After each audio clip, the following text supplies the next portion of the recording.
Le Saguenay-Lac-Saint-Jean. Paysage majestueux, façonné par le passage d'immenses glaciers qui ont recouvert une partie de l'Amérique du Nord il y a déjà plusieurs millénaires. Cette région est parsemée de lacs et de rivières et chacun de ces cours d'eau procure une foule d'activités, soit au niveau touristique, économique ou simplement pour s'évader au cœur de la tranquillité. Ici, les gens sont reconnus pour être travaillants, fiers et déterminés.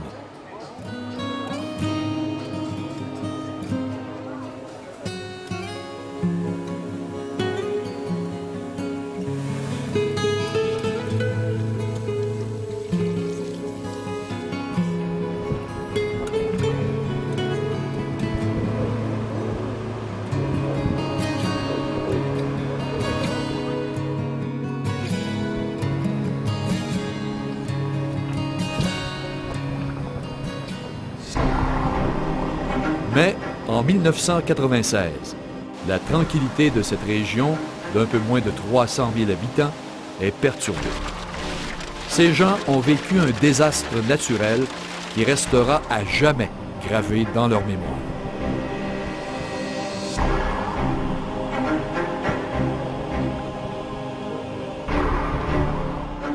Nous sommes le 18 juillet. Depuis 2 jours, la région a reçu 155 mm de pluie, soit 41 mm de plus que la moyenne habituelle pour tout le mois de juillet. À Bagotville et dans la réserve faunique des Laurentides, on enregistre des records de précipitations. Et ce n'est pas terminé. Une profonde dépression s'est formée au-dessus des Grands Lacs et dérive très lentement sur le nord-est du Québec. Trop lentement, selon les spécialistes. Avertissement de pluie abondante. Veille météorologique avec avertissement de pluie abondante pour les régions de Latuc, réserve faunique des Laurentides, Saguenay, Rimouski et Matapédia. Des quantités importantes de pluie sont attendues près de la trajectoire du système, accompagnées d'orages et de vents violents. Avertissement de pluie abondante. Une intense dépression située sur la péninsule gaspésienne demeurera presque stationnaire au cours des 24 prochaines heures. Des quantités importantes de pluie sont attendues au nord du fleuve Saint-Laurent, cette nuit et samedi, pour les régions de Charlevoix, Saguenay, Manicouagan, Baie-Comeau et Sept-Îles. Toutes les autorités sont sur le qui-vive. La sécurité civile, les représentants municipaux et les policiers seront à leur poste, prêts à affronter le pire. Et c'est justement ce qui arriva. La région a reçu 280 mm de pluie en 72 heures. Le plus important déluge du siècle au Canada, avec un écoulement d'eau équivalent à celui des chutes Niagara pendant 2 mois. Des digues ont été défoncées, des ponts se sont écroulés, des parties de route se sont affaissées, des réseaux de distribution d'eau et d'électricité ont été endommagés. Et plusieurs maisons, des fermes, des voitures, des remises, des arbres ont été ensevelis sous des tonnes d'eau et de boue. Voici un portrait fidèle des événements de 1996 qui vous remémorera l'ampleur de la tragédie. Le déluge de 1996 a touché toute la région du Saguenay-Lac-Saint-Jean. Par contre, la majorité des dommages sont survenus dans le secteur du Saguenay. Au Lac-Saint-Jean, c'est la municipalité d'Héberville qui a été la plus éprouvée. La Belle-Rivière, qui prend sa source au lac de la Belle-Rivière dans le parc des Laurentides, pour par la suite se déverser dans le Lac-Saint-Jean, s'est mise à ignorer les méandres sinueux de son parcours. Elle s'est créée une nouvelle voie à travers un quartier, inondant maisons, chalets et arrachant le pont de ses assises.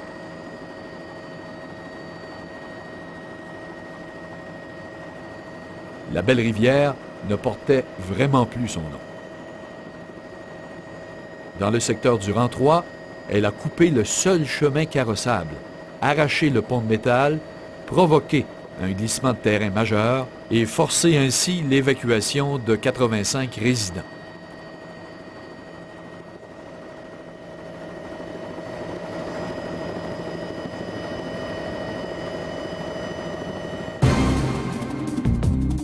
Au Bas-Saguenay, c'est la petite municipalité de l'Anse-Saint-Jean qui est la plus durement touchée.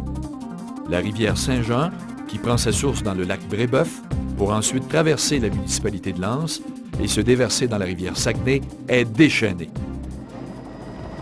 Des routes coupées, des maisons emportées, tordues ou lavées, des glissements de terrain, le système d'aqueduc effondré, les communications téléphoniques interrompues, le réseau d'électricité en panne, un pont détruit, mais heureusement, aucune perte de vie humaine n'est à déplorer. Les images parlent d'elles-mêmes.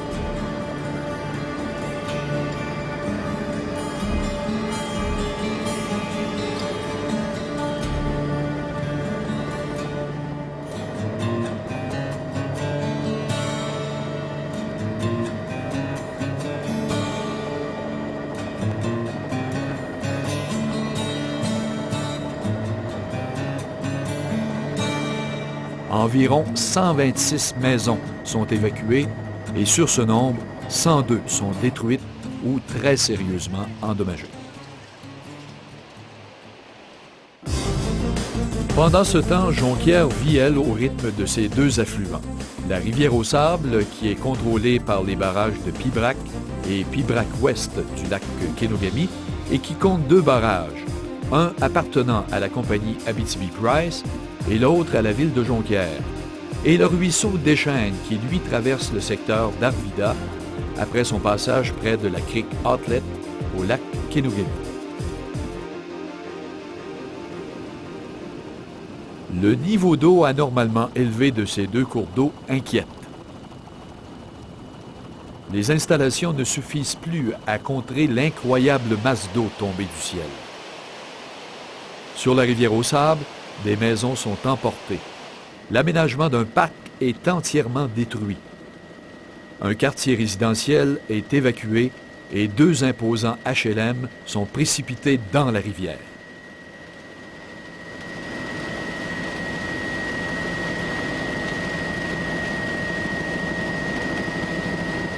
Les barrages tiennent le coup, mais la rivière, elle, change de lit et se forge un chemin en grugeant l'argile de ses rives qui se détache en morceaux énormes. L'usine Abitibi-Price est évacuée en raison des dommages causés à son alimentation en eau et à son atelier de pâte mécanique.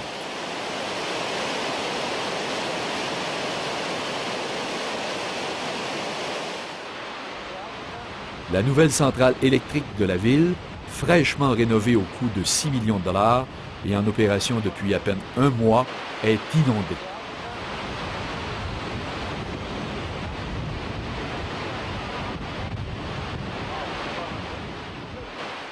L'usine Vaudreuil d'Alcan perd son alimentation en eau et frôle la catastrophe quand elle voit un cours d'eau gonflé par les pluies torrentielles s'approcher de ses installations d'électrolyse. Le contact de l'eau et de l'aluminium en fusion aurait à coup sûr provoqué une incroyable explosion. Les autorités font creuser un canal pour éviter l'inondation et ainsi détourner la menace. Le changement de cours de la rivière aux Sables a également emporté l'usine de filtration et de traitement de la compagnie Cascade. En somme, toute l'infrastructure industrielle est très durement touchée. Du côté d'Arvida, le ruisseau Deschênes, qui normalement en cette période de l'année n'est qu'un mince filet d'eau, est maintenant devenu un torrent incontrôlable qui arrache tout sur son passage. Une chute d'eau s'est créée, due au rehaussement du niveau d'eau à la hauteur de la route 170. Les autorités doivent y assurer la sécurité.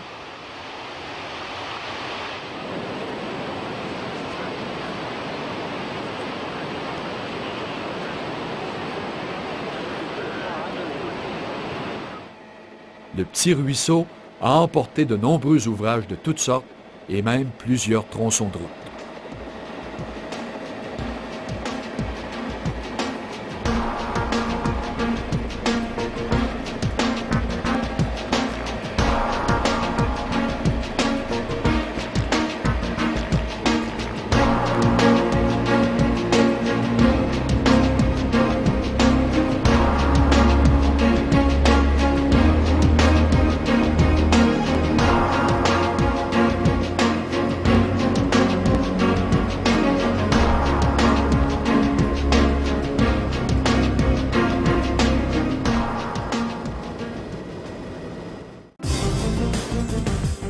À l'est de Chicoutimi, où passe la rivière du Moulin, les dégâts sont considérables. Plus à l'ouest, la rivière Chicoutimi débute au pied du barrage Portage des Roches, un autre ouvrage de régulation du lac Kenougabi. Jalonnée de 4 autres barrages, elle continue de couler sur une distance de 24 km, passant dans la partie urbaine des villes de La Terrière et de Chicoutimi, avant de se jeter également dans le Saguenay. Cet affluent qui prend sa source dans le parc des Laurentides, puis traverse la municipalité de La Terrière, a brutalement gonflé et provoque sur son passage de nombreuses inondations avant de se jeter dans le Saguenay.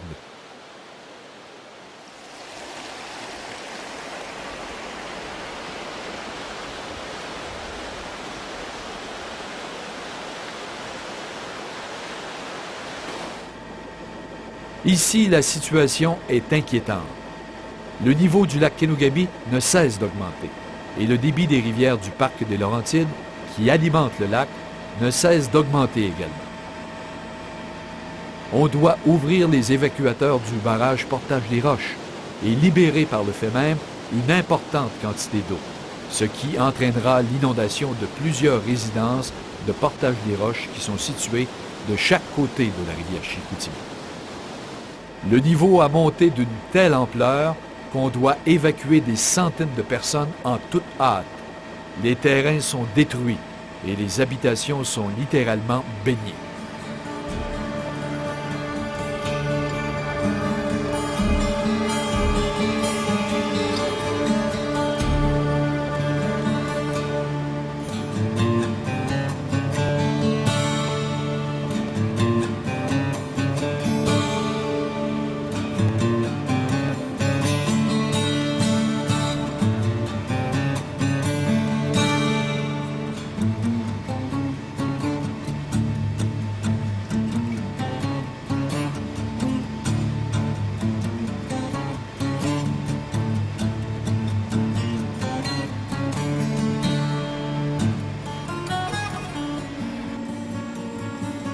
Au village de La Terrière, le scénario est le même.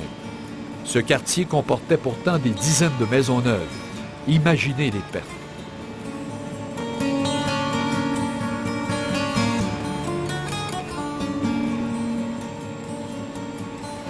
Les rues, les terrains, les maisons, les biens de toutes sortes, tout est inondé. La rivière a quintuplé de largeur sous les pluies diluviennes des derniers jours.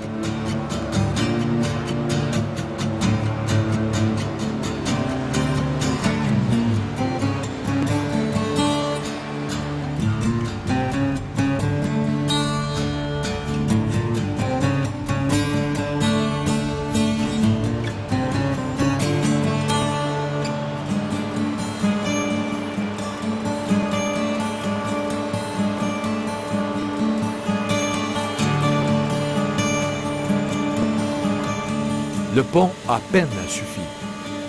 Et les débris s'entassent en amont, exerçant une pression supplémentaire, comme si cela ne suffisait pas.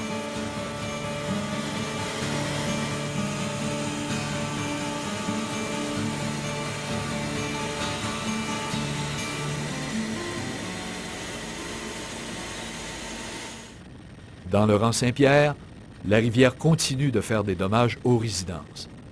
Elle creuse de chaque côté dans l'argile friable et rien ne peut l'arrêter.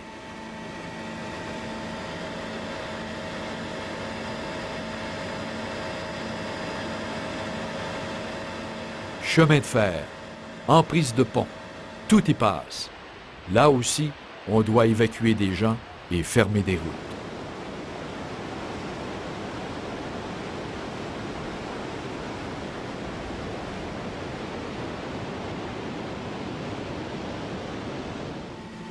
À Chute-Garneau, les pelles sont grandes ouvertes, mais ce n'est pas suffisant.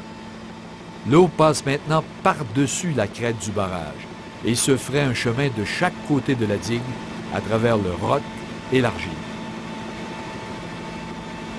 La même situation se produit à Pont-Arnaud, où une fissure menaçant l'installation est constatée. L'eau exerce une immense pression Mais pour l'instant, l'ouvrage tient bon, malgré les 30 cm d'eau qui passent par-dessus la digue. Au barrage de la compagnie Elkem, les vannes régulatrices ont peine à suffire.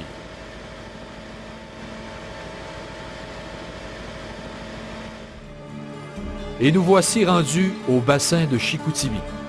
Ces images aériennes, encore une fois, en disent long sur l'ampleur du désastre.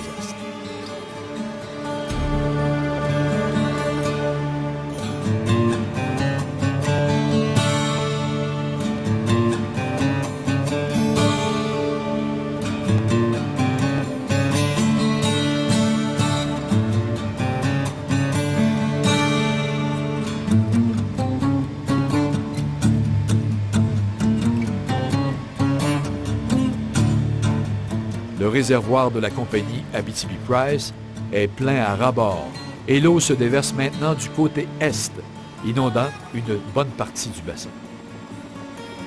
Sur le site de la vieille pulperie où se trouve la maison du peintre Arthur Villeneuve, l'eau déferle furieusement et les dommages se comptent à coups de millions de dollars.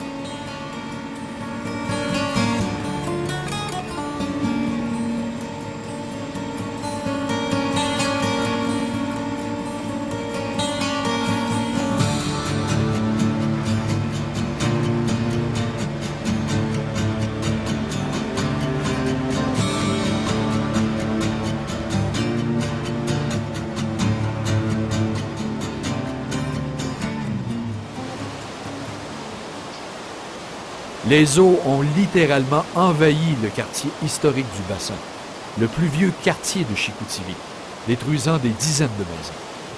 Tous les immeubles, gros comme petits, s'effondrent. L'eau déferle dans les rues, emportant tout ce qu'elle trouve sur son passage.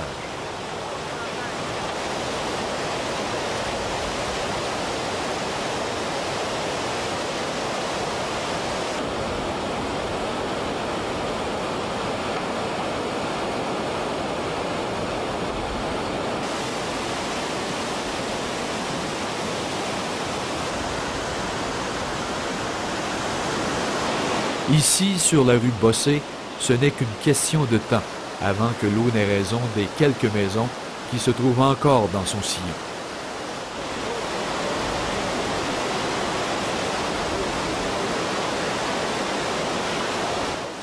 Regardez bien l'eau, terrible élément destructeur, s'acharner sans pitié sur cette maison.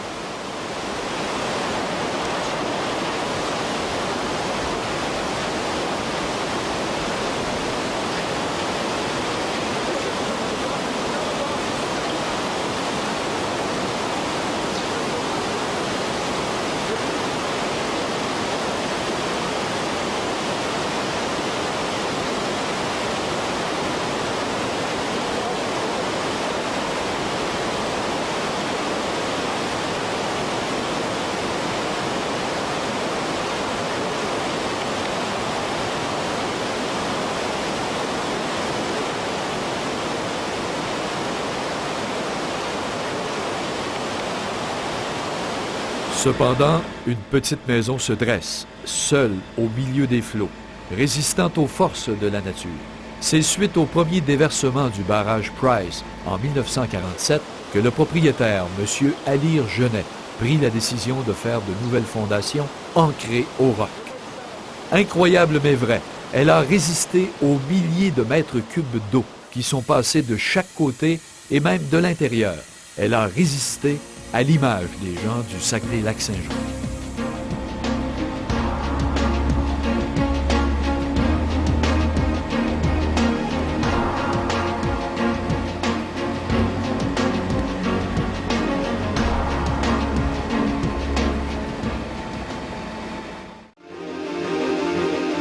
Ville-de-la-Baie est coupée en 3 parties par 2 importantes rivières qui font aussi leur ravage. Il y a la rivière Amars, qui arrive directement du parc de Laurentides, traverse le secteur Port-Alfred pour ensuite se jeter dans le Saguenay. Il y a aussi la rivière AA, provenant du lac AA situé près de Ferland-Boileau, qui traverse le secteur de Grande-Baie avant de rejoindre le Saguenay. Le long de la rivière à Mars, on constate beaucoup de dommages. Le cours d'eau a refait son lit et a détruit ou endommagé pas moins d'une centaine de maisons, des véhicules et tout ce qu'elle a trouvé sur son passage.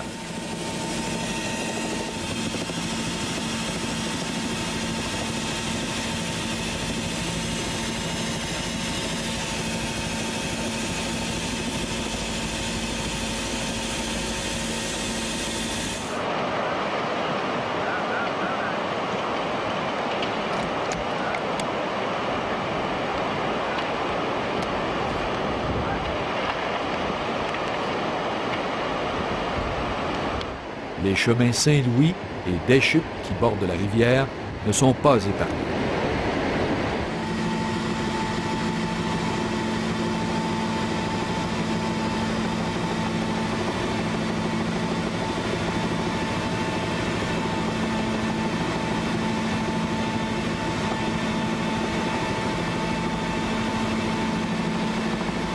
Le camping du jardin de mon père qu'on voit ici a été complètement emporté.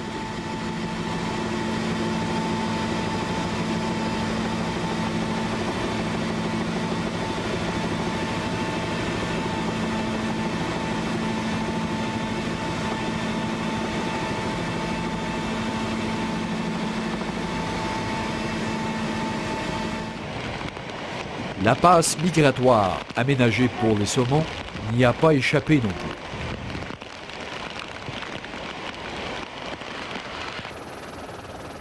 La scierie Saguenay, située à quelques pas de la rivière, est évacuée et subira de lourds dégâts. 3 ponts enjambent la rivière à Mars. L'un d'entre eux n'a pas résisté à la force des flots. Il est coupé et rendu impraticable.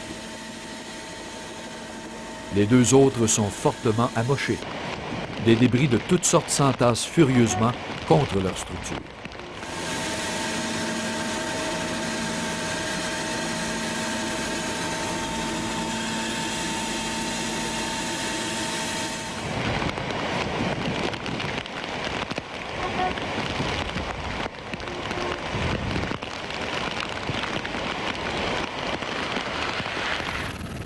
On doit fortifier leurs piliers et leurs berges afin de pouvoir circuler librement et d'éviter que les secteurs ne demeurent isolés plus longtemps. Le réseau ferroviaire a lui aussi été durement touché. 5 kilomètres de voies ferrées de la compagnie Alcan ont été détruits de même que plusieurs viaducs.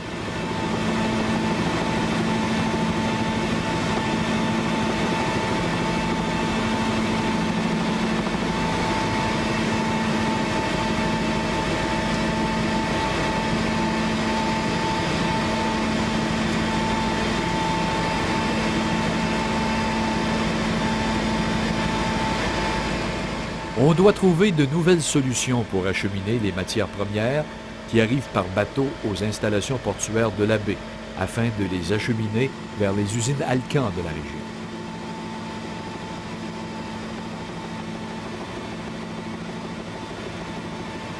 Étonnamment, même si les ponts et le sol s'affaissent sous les chemins de fer, les rails, quant à eux, tiennent le coup et survolent le désastre. Sur la rivière AA, c'est la catastrophe. La digue du lac AA, communément appelée Cutaway, a cédé. Le lac s'est vidé, déversant 15 000 de ses 23 000 mètres cubes d'eau dans la rivière AA. Le niveau du lac, abaissé d'environ 15 pieds, présente un spectacle de désolation.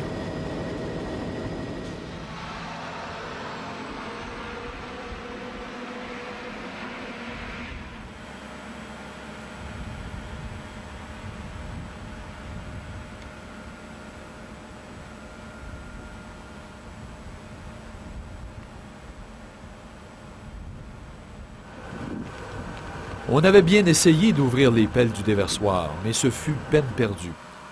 Une commission d'enquête sera formée pour faire la lumière à ce sujet.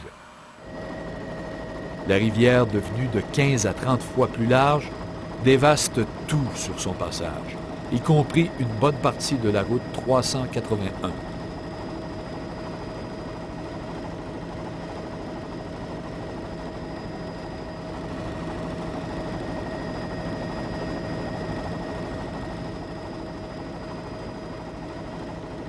À Boileau, un méandre de la rivière a inondé tout le village de sorte que l'eau s'est infiltrée dans les maisons.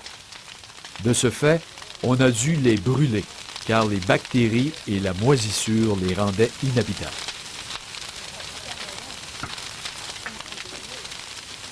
La rivière inonde tout sur son passage.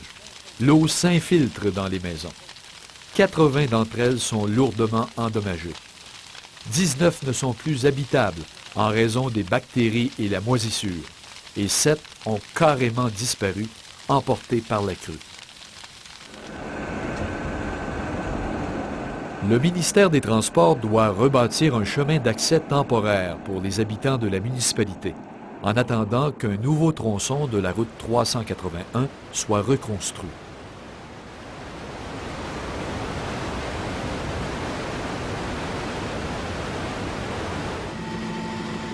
La rivière continue son nouveau tracé dans le rang Saint-Jean à l'Abbé, où là encore, maisons, fermes et terrains sont engloutis.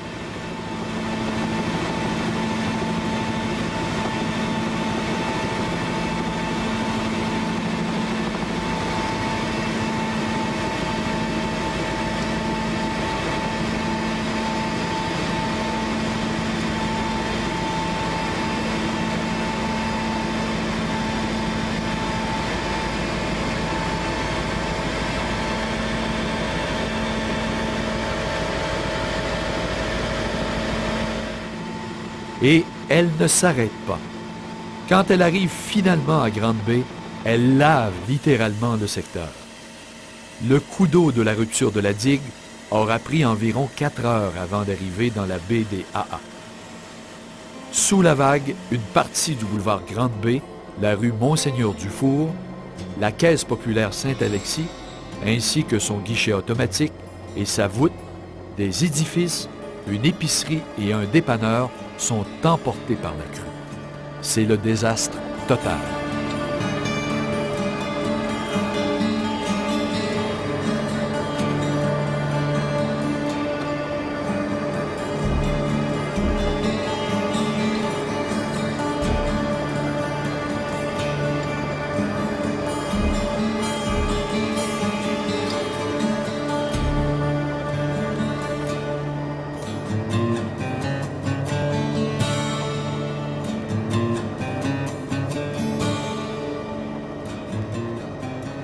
La population de Grande-Bay est en émoi.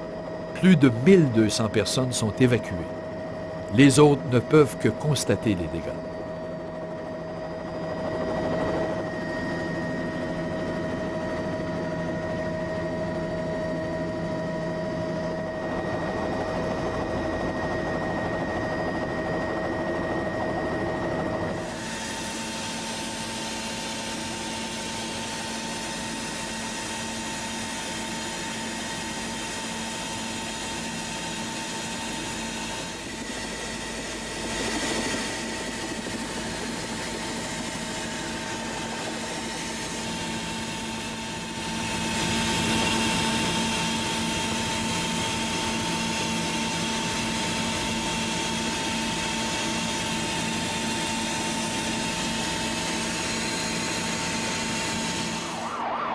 Sur la rue McNichol, l'irréparable se produit.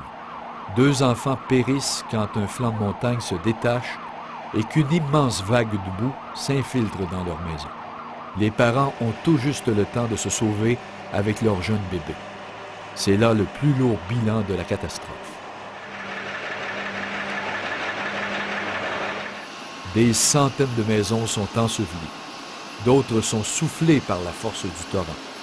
Le paysage est méconnaissable.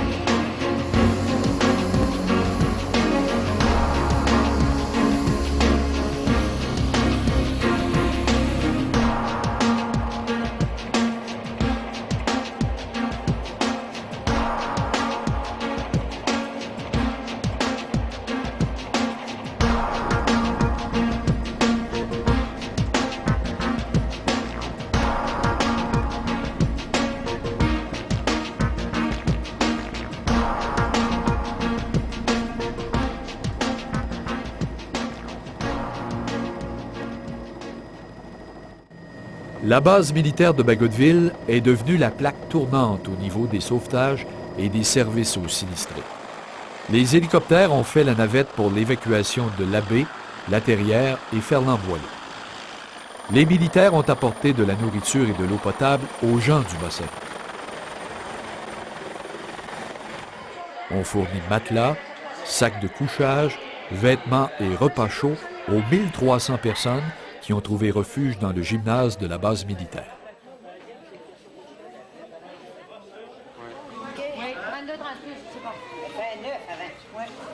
L'organisation et la gestion des bassins hydrographiques de la région sont mises en doute.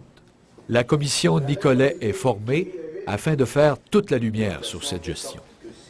C'est le moment pour les citoyens d'exprimer leurs sentiments et leurs idées sur les actions qui devront être prises dans le futur afin qu'une telle situation ne se reproduise plus. La Croix-Rouge met sur pied un programme exceptionnel de distribution de biens essentiels pour les sinistrés du Saguenay.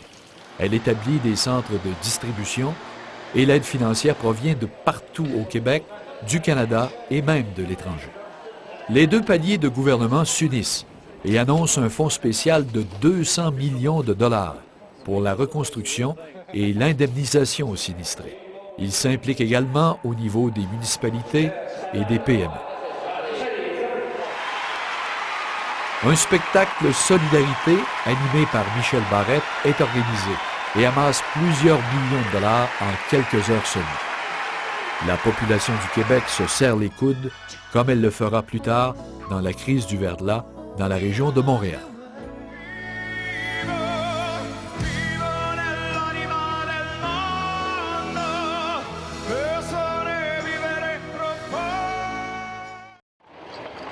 Sur le terrain, la reconstruction a débuté. À l'Anse-Saint-Jean, on travaille fort pour retourner la rivière dans son lit d'origine.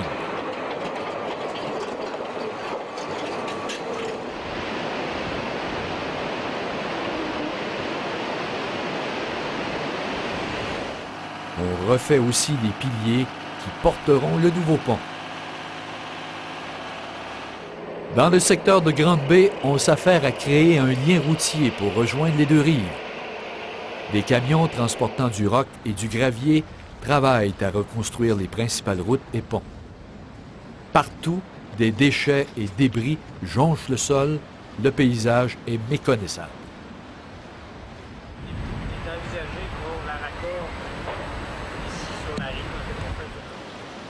Même spectacle au bassin de Chicoutimi. Les rues sont bondées de pierres et de débris de toutes sortes.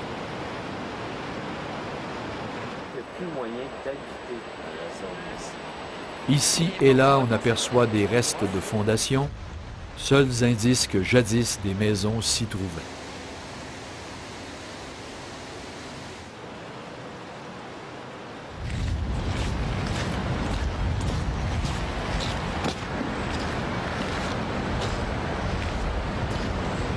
La petite Maison Blanche du 441 rue Gédéon a regardé passer le drame solidement et fièrement ancré dans le roc.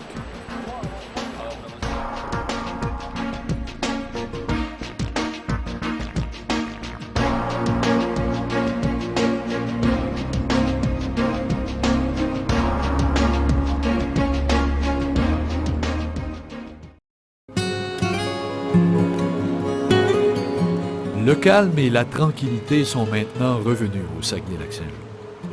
La population n'oubliera jamais le travail énorme des policiers, pompiers, de la protection civile, de l'armée et des organismes humanitaires qui ont tous contribué au mouvement de solidarité.